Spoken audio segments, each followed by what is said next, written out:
En el video anterior vimos varios ejemplos de células excitables y de patrones de actividad eléctrica. Como complemento, ahora describiré también de manera muy breve y muy general cómo los mecanismos celulares se involucran en la generación de estos patrones de actividad eléctrica en células excitables. Para esto tomé como ejemplo una célula endocrina pancreática secretora de insulina, a las que se les conoce comúnmente como células beta, pero esto es extrapolable a cualquier célula excitable, ya sea muscular, sensorial o nerviosa, por mencionar algunas. En la figura de la derecha, aquí, se muestra el patrón de actividad eléctrica de esta célula beta. Y como podemos observar, parte de un potencial muy negativo, de alrededor de menos 60 milivolts, y alcanza voltajes máximos al pico de alrededor de más 20 milivolts, lo que significa un rango aproximado de 80 milivolts. En la parte izquierda de la pantalla tenemos un esquema de los mecanismos celulares de la célula beta pancreática que participan en la producción del patrón de actividad eléctrica.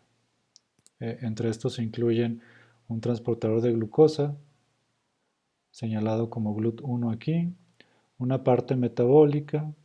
y diferentes tipos de canales iónicos, desde canales de potasio, canales de calcio, canales de sodio, otra vez canales de potasio, otros tipos de canales de calcio, perdón, y de potasio por acá.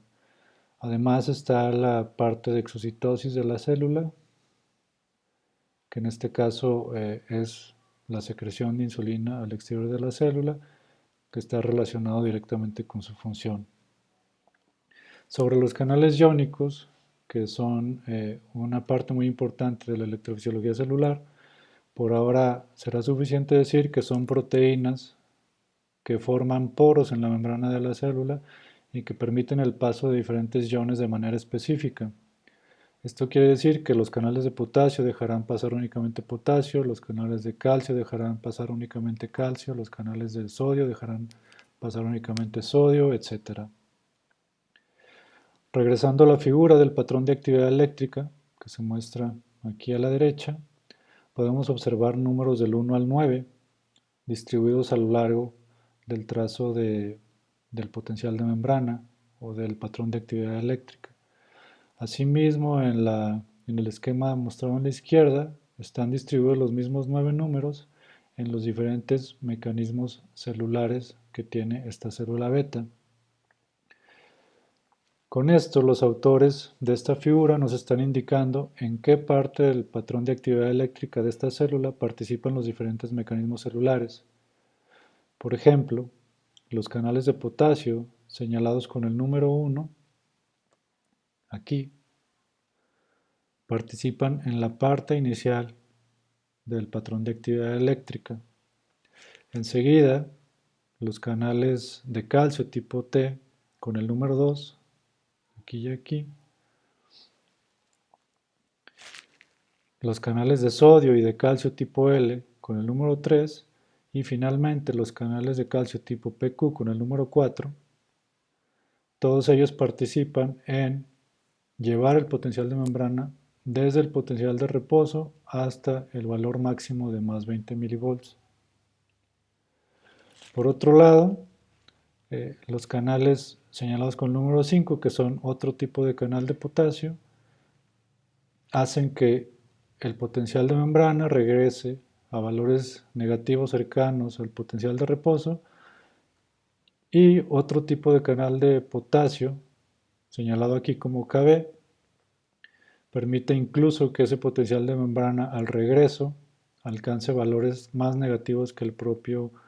potencial de reposo de la célula. Finalmente, el número 8 en esta figura, que lo vemos aquí y que está relacionado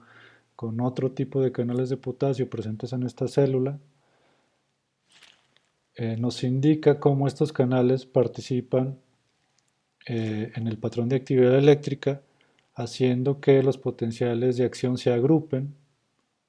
Como vemos aquí hay un grupo de 5 potenciales de acción, después de alguna manera participan estos canales señalados como SK y eventualmente llega otro grupo de potenciales de acción muy similares a los que vimos inicialmente. Creí importante describir esta gráfica de manera muy breve porque es un buen ejemplo de cómo se caracteriza una célula desde el punto de vista electrofisiológico, es decir, qué canales iónicos tiene la célula que pretendemos estudiar, cuándo participan los diferentes canales o los diferentes mecanismos en el patrón de actividad eléctrica,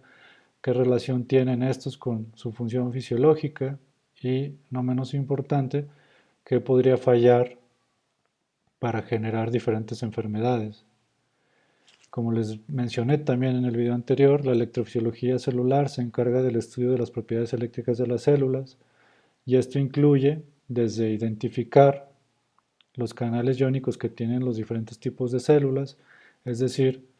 cuáles canales de potasio están presentes, cuáles canales de calcio, cuáles canales de sodio, si tiene canales de cloro, cuántos tipos de canales de potasio tiene, cuántos tipos de canales de calcio tiene, etc. Además, en la electrofisiología celular también es algo importante caracterizar cada uno de estos canales, cómo se comportan, a qué voltajes abren, a qué voltajes cierran, qué estímulos los abren, qué estímulos los cierran, etc. Y también es muy importante para la electrofisiología celular entender cómo interaccionan todos estos mecanismos celulares